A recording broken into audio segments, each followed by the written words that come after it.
Bloomberg Audio Studios. Podcasts, radio, news. This is Bloomberg Businessweek. Insight from the reporters and editors who bring you America's most trusted business magazine, plus global business, finance, and tech news. The Bloomberg Businessweek podcast with Carol Massar and Tim Stenovec from Bloomberg Radio. Bloomberg was first to report Capital One Financial agreeing to buy Discover Financial Services in a $35 billion all-stock deal to create the largest U.S. credit card company by loan volume, giving the combined entity a stronger foothold to compete with Wall Street behemoths. Senator Elizabeth Warren, we talked about this earlier with Joe and Kaylee, already calling for this deal to be blocked, Tim. So let's get to what we all need to know about the deal and the deal's potential impact. With us, we got Bloomberg News deals editor Matt Monks. He's here in the studio with us. Also, Bloomberg Intelligence consumer finance analyst Ben Elliott is in our Washington, D.C. bureau. So, Matt, first up on the deal, you and Leanna breaking it all down as it came down.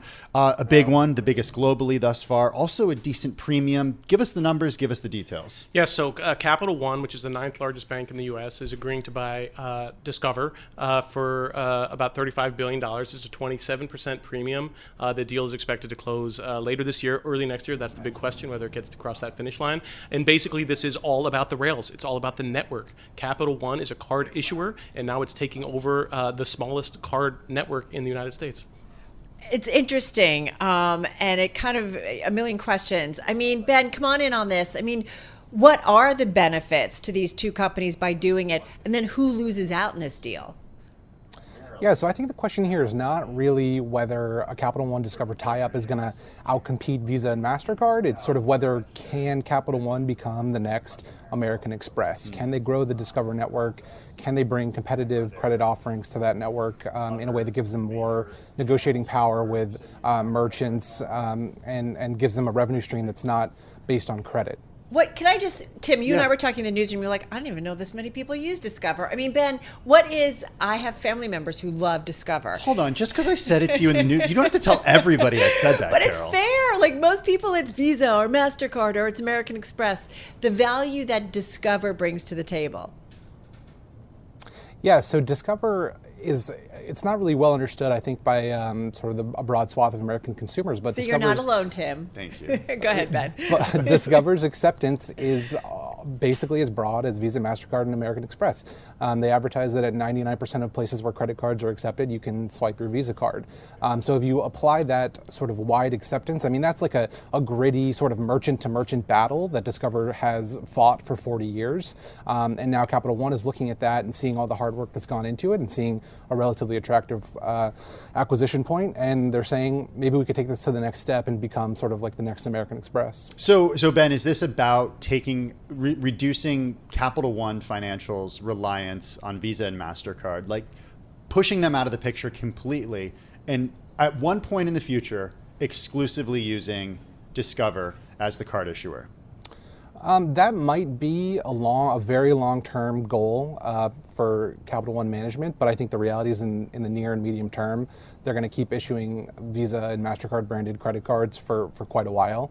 And I think that you'll see sort of most of the synergies in the deal are going to come on the debit side first, where Discover has a competitive advantage versus some of the other networks. And so I think that Visa and MasterCard are they're a little worried. It could be transformative in the long term, but for now it's sort of in the mid to low single digits impact. Matt, come on back in here. And as the deal was coming down, you and Leanna were reporting on it. As we said, the combination will surpass JP Morgan Chase and Citigroup by U.S. credit card loan volume. How are you thinking about the size of the deal in a year where we are seeing a fair amount of activity happening in the M&A space? Well, we're coming off a bad year for M&A, so this bodes well. You saw $50 billion in just financial transactions announced today, which has almost never happened, ever, regardless, even coming off of the boom years. So it's a very large transaction. It bodes well for more activity to come.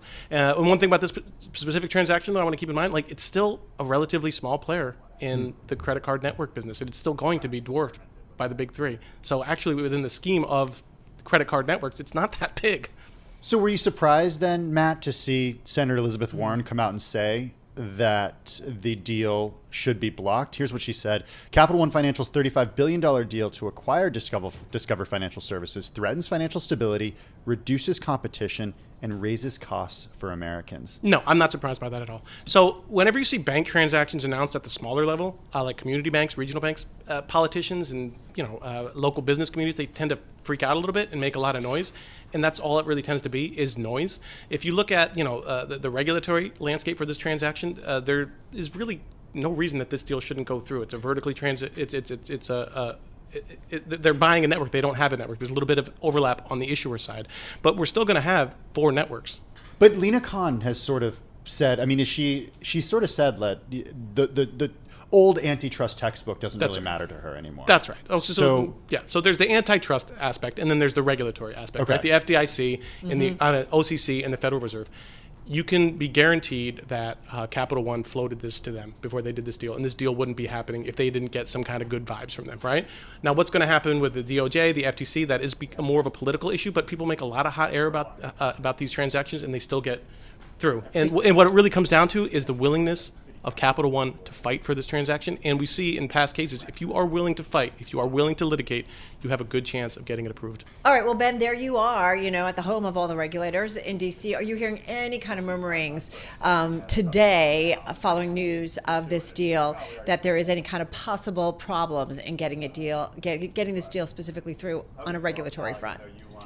Well, I think that the landscape for bank mergers is quite difficult. It's been difficult since the Biden administration took over. So, I think an interesting thing to remember about this transaction is that it's slated to close in late 2024 or early 2025, which brings in a very big event, which is the presidential election in November. And they may well be counting on a more favorable regulatory environment come January 2025. I agree with Matt that there's, doesn't seem to be an obvious sort of anti-competitive bent to this acquisition, given how small Discover is and how it will continue to exist as a sort of a fourth competitor to its larger peers. But it's the political environment sort of tends to dictate, and the reaction to bank mergers has been negative for the last couple of years.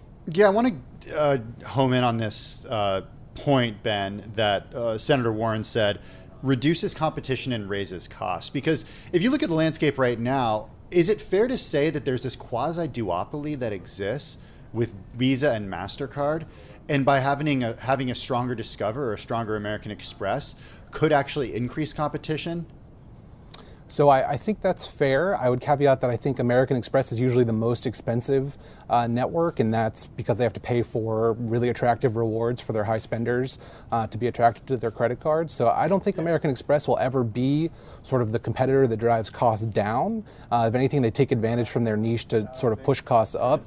But Discover could very well occupy that niche, and they could apply some competitive pressure, especially if they seek to grow quickly to make this deal look more attractive over time. All right, so I want to go back to kind of the bigger, broader picture, because I do feel like, Matt, that we've talked a lot about energy deals, I feel like, in the last 12 months or so. There just seems to be a lot of movement. To me, it's kind of an upbeat sign that companies feel confident enough to move ahead on some of these deals. Specifically, how are you looking at it? And specifically in the financial space, is there anybody, after guys reporting out this story, that you think, okay, they're thinking, all right, we need to do something, Matt? I think that bank deals are hard to get across the finish line, and this was one of the most obvious things that could happen. That said, if you look at like just regional banking, if you go under, Citigroup down to like Regions Financial, there's like 10, 15 banks, and they're all ripe for consolidation. Fifth Third, Huntington Bank shares, Regions itself, KeyCorp. I can just keep going on, and they're actually really quite small in comparison to JP Morgan Chase and Bank of America. There is a lot of room for consolidation there, and I can guarantee you they're all sitting and watching this to see if it kind of goes through. But then there's also some other stuff we have to work through, like markdowns on loans, whether they can get there. I do think about, Ben, and come back in here, do consumers win at all in all of this? Is bigger better ultimately for them, whether it's the regional bank consolidation or a deal like this? Or we don't know, time will tell. Time will tell, but I think ultimately more competition is better for the consumers. It usually is. The Discover brand is really friendly to sort of middle market, kind of lower FICO, middle income consumers. So if Capital One really is devoted to keeping the brand alive, as they've said, then I think that they will strive to be a cost competitive network which ultimately could sort of reduce costs overall for consumers. But again, they're so small relative to Visa and MasterCard that we're talking a decades-long process to sort of make any kind of big difference. Okay, based on your reporting, Matt, does the deal happen? Do you think it happens? Me? Yeah. Yeah, I think it's probably going to happen. Ben, you think it's going to happen based on your analysis at Bloomberg Intelligence? Well, I'll have to withhold final judgment to my colleague, Jen Rhee, who covers M&A for us. But, I think it's politically driven right now, and I think the fundamentals of the deal are very good, and it doesn't appear to be anti-competitive to me. And Ben, nobody comes in. Matt, nobody comes in here and does an alternative offer, right? I don't think so. And this is me just talking, this is speculation. The only other obvious one would be maybe PNC. Okay. Just they have the heft and maybe the ambition to do it. I don't know if they would be interested. That's the only one that really kind of jumps out at me. But I don't think it's happening. I think this is locked up. All right, good stuff. Hey guys, thank you so much. So appreciate both of your perspectives. Matt Monks, deals editor at Bloomberg News here in studio. Ben Elliott, consumer finance analyst at our Bloomberg Intelligence team out there in our Washington, D.C. bureau. You're listening to the Bloomberg Businessweek podcast. Catch us live weekday afternoons from 2 to 5 p.m. Eastern. Listen on Apple CarPlay and Android Auto with the Bloomberg Business app. Or watch us live on YouTube.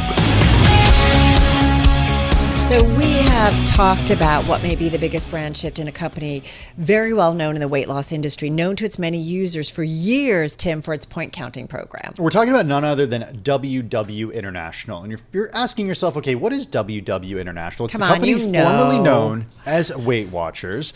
It's a huge brand shift. It's now embracing a new class of weight loss drugs. So moving away from the point counting and moving more toward delivering these new medicines, Ozempic, Wegovy, and others in a big way. Recently, Carol, it meant enlisting social media influencers to help out.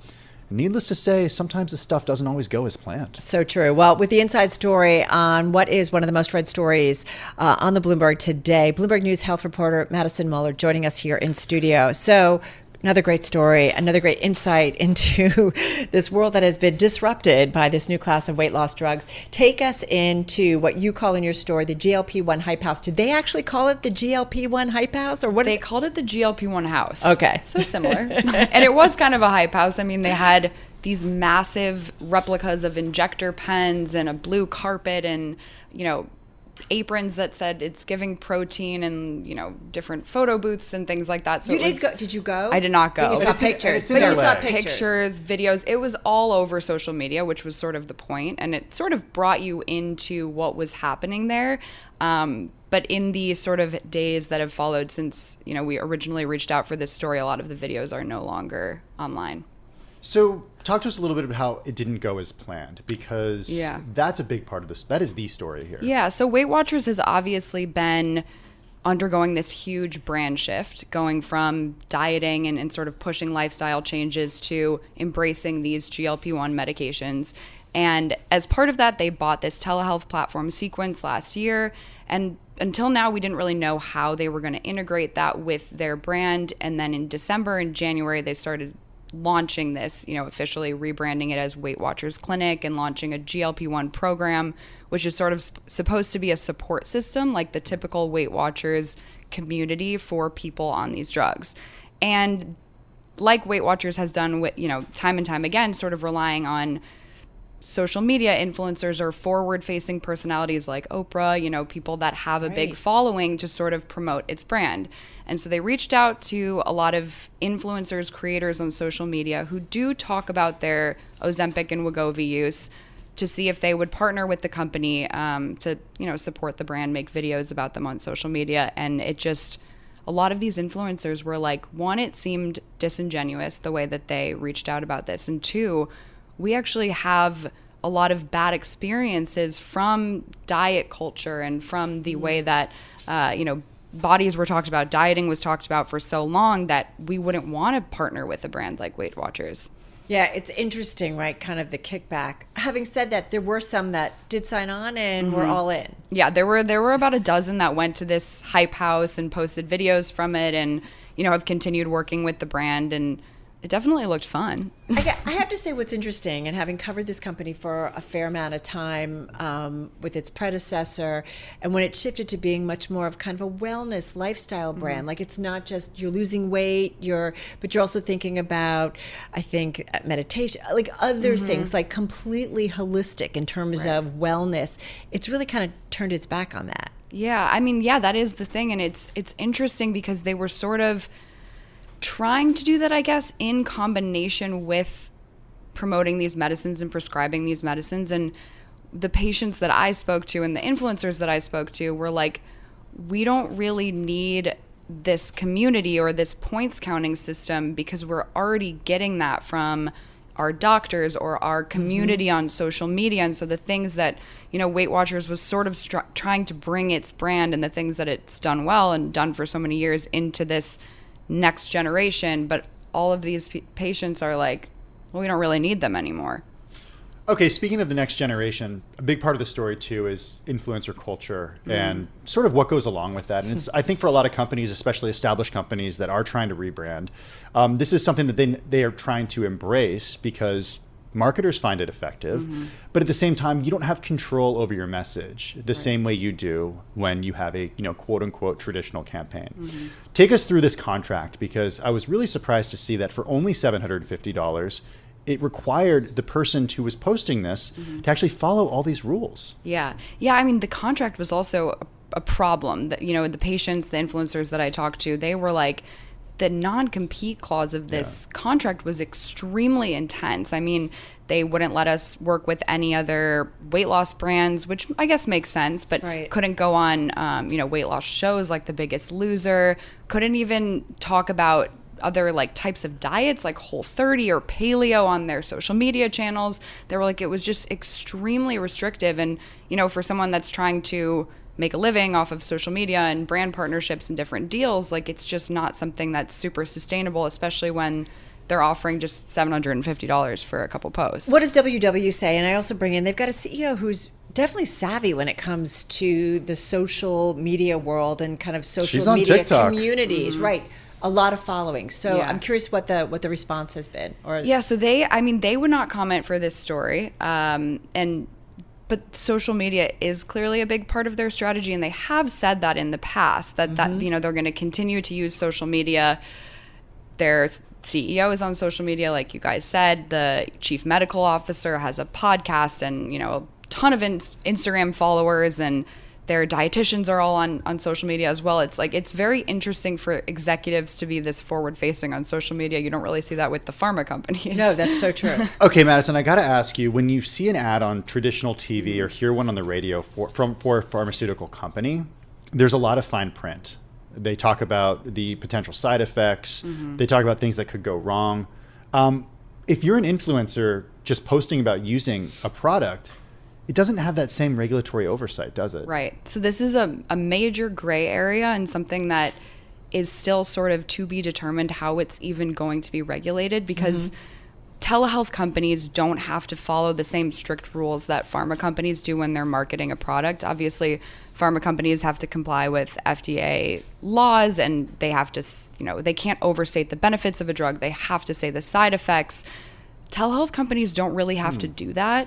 And on social media, especially, that's a total gray. I mean, it's hard to regulate as is. And when you're working with patient influencers who are just sharing their own experience, it's even more difficult. And so this is sort of something that's spiraled out of control. And I was talking to a couple of experts about this last week, which we didn't really even get into this in this story, but there is sort of more of a push in Washington right now to regulate how telehealth companies specifically market pharmaceutical products on social media, which is so niche, but it's become such a big problem, right? That these telehealth companies can go and have a hype house where they have giant injector pens, and that's something you would never see a pharmaceutical company do. They just would not be allowed to get away with that. So it's really interesting, and the majority of the ads that we're seeing on social media or even in the subway, they're from telehealth companies. They're not from the drug makers themselves. It's mind-blowing. Yeah. But it also, you do wonder, and I know we're running out of time, but just what it means for WW moving forward, because this is a big part of their strategy. Totally. So if there's kind of blowback, pushback, this is important. GLP-1 hype house. You ever think you'd say that? No. Okay, neither did I. Madison, thank you so much. Madison Muller, health reporter at Bloomberg News. You're listening to the Bloomberg Businessweek podcast. Listen live each weekday starting at 2 p.m. Eastern on Apple CarPlay and Android Auto with the Bloomberg Business app. You can also listen live on Amazon Alexa from our flagship New York station. Just say, Alexa, play Bloomberg 1130. It is time for another edition of Bloomberg Plugged In. It's your weekly look at EVs, and this week we're focusing on a crucial component of EVs, the chargers, because after all, if you don't have any chargers, I mean, there are no EVs. It's basic.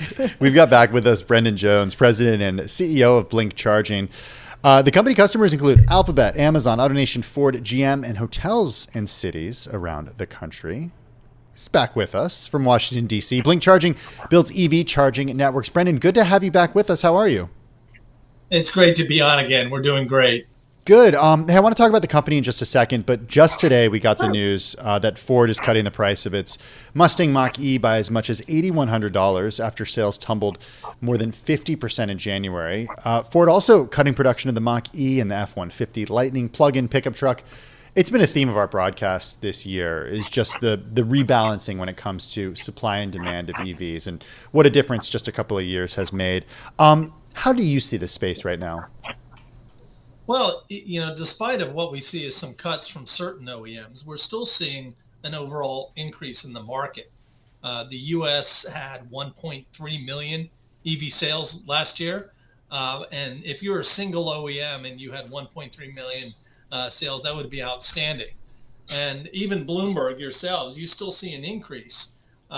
In 2023, we're 14 million. You're projecting 16.7 million next year. So while it may slow down a bit, the industry is still moving forward and progressing. There's going to be some structural adjustment, but we're still seeing the OEMs have invested north of $700 billion in EV platforms. And those vehicles are still coming to market. Some are going to do better than others. Others need price adjustments. We still need the cost of the battery to come down a little bit to get parity with internal combustion engines. But all that is happening. So we remain optimistic, maybe a little slower, but when we think about the gap between EV sales on the vehicle side and the need for infrastructure, there's a lot of catch-up work to be done on the infrastructure. So we see nothing but increased orders and increased revenue for Blink. Increased orders, increased revenue for you guys, but at a slower pace. Is that the kind of reset, to be fair, Brendan? Yeah, it may be. But we're going to be very cautionary on at a slight pace. We just announced a couple days ago that we're going to hit 140 million in revenue. That's an astronomically high number from where we were 3 years ago.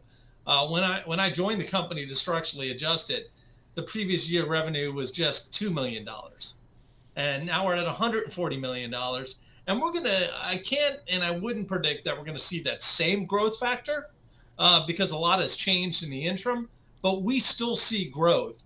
And when we give guidance out after March 15th for 2024, you'll see those in our numbers. Yeah, and to be fair, that 2023 revenue that you said to surpass 140, the consensus on the street was 132.33 million. Your stock was up more than 30%, more than 32% to be fair, when you reported earnings and gave that outlook. That was back on February 14th. Happy Valentine's Day, everybody.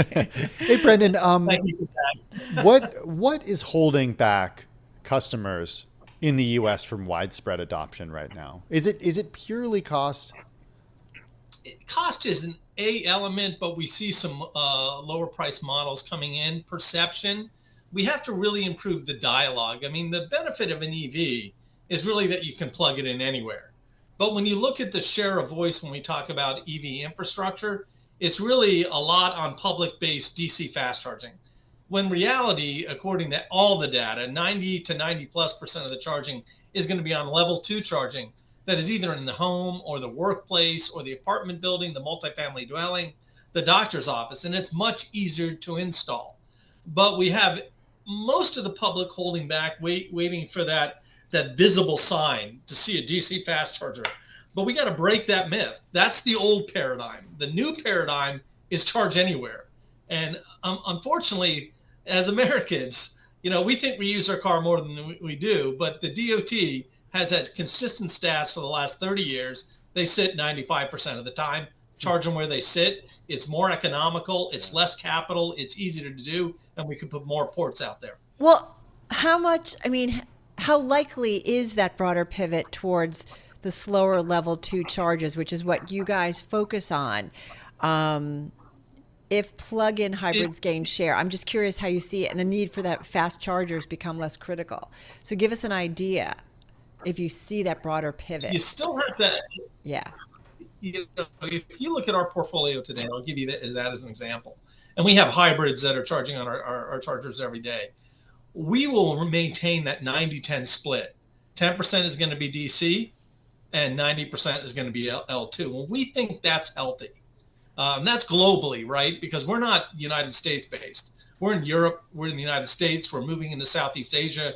We're in Greece already. We're globally. We're in 27 countries that we have today. So we have the benefit of seeing where the future utilization is going to be, especially in the European countries, that they've already structurally adjusted.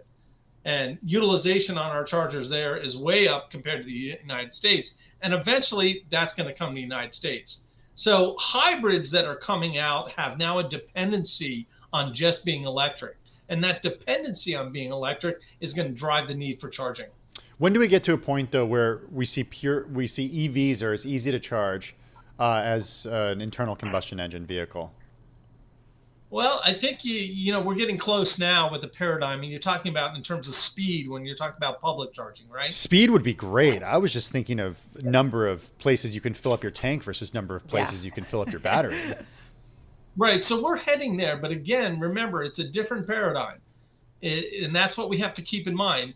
I worked for many DC fast charger companies in my past, but I did all my charging at home and at work because that's where the charger was, right? Yeah. So I was always full. Was it a DC fast charger at work?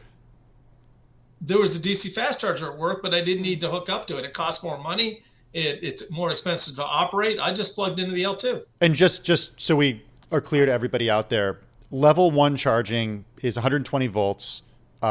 Takes between 12 hours and a full day. So you can do that one at home. You could do level 2 at home as well, 3 to 8 hours. Level 3 is 480 volts, and that can charge something in 30 to 60 minutes. Depending on the car and the architecture. Okay. And depending on the charger itself, because it might only be 100 kilowatt DC fast charge. It could be a 50 or a 30, right? So, and then the battery has to have a speed which it'll accept the charge. So we look at a lot of the generalities, such as the high end, and say that's where it's going to be, but really it's going to be somewhere in the middle. Brendan, though, going back to we've talked a lot here at Bloomberg, our team, Keith Naughton and others, have really done some great reporting on the uptick in those hybrids rather than pure EVs, if you will.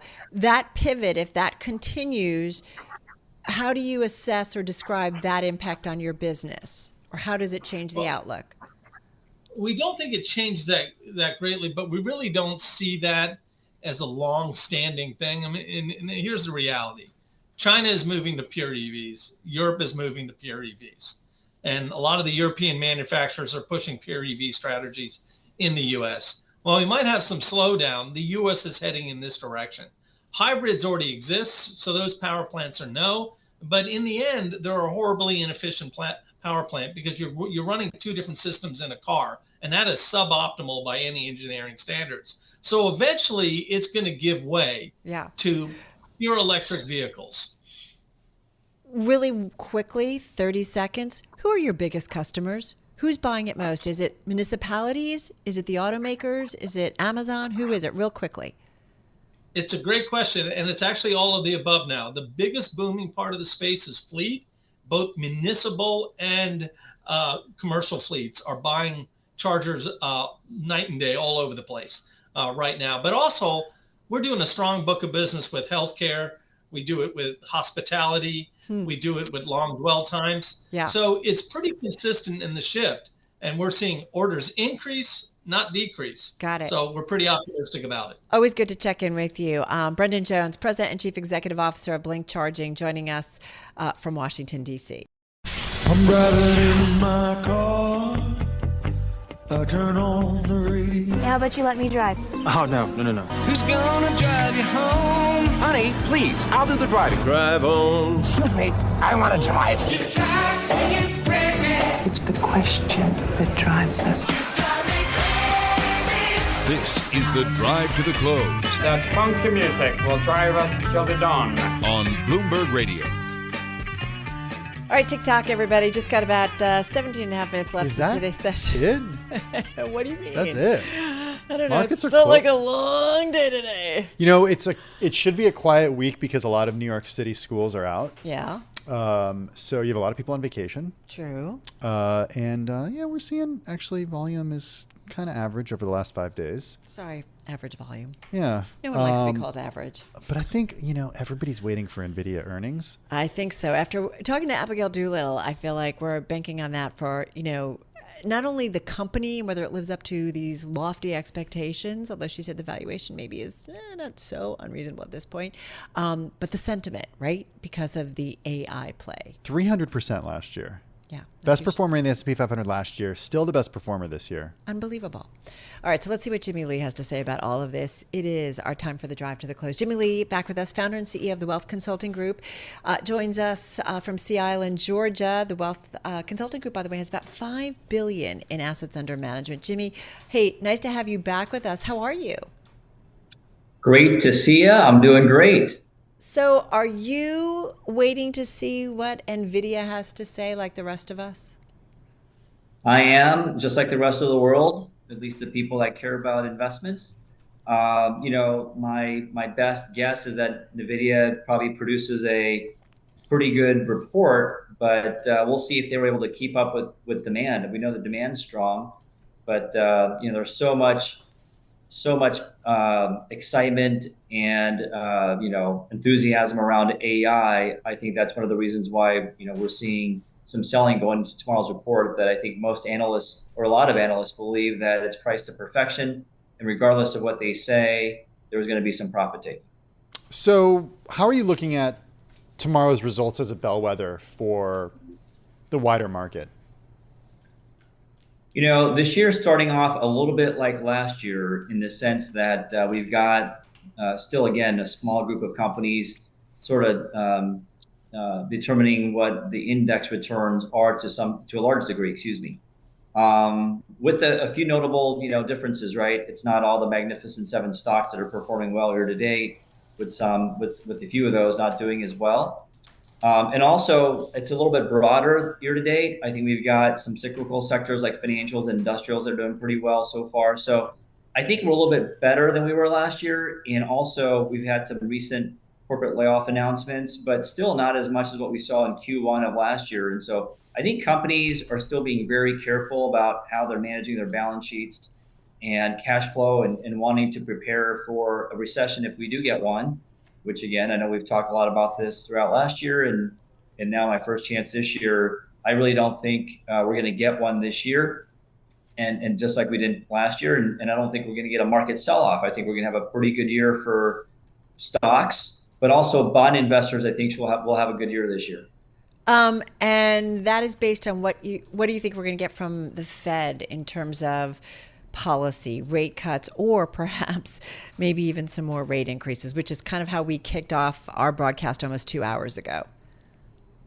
Carol, I really don't think we're going to get any rate increases. And I do believe that the Fed is going to be a tailwind for risk assets such as stocks or equities and even real estate this year. So I think at the end of the day, when we look back at this year, I think you're going to see the Fed being a friend, not a foe. That being said, this idea for higher for longer, at least in the short term, it looks like the Fed is not going to be reducing rates possibly as early as June maybe is when that's going to happen. Maybe it comes in May, I don't know.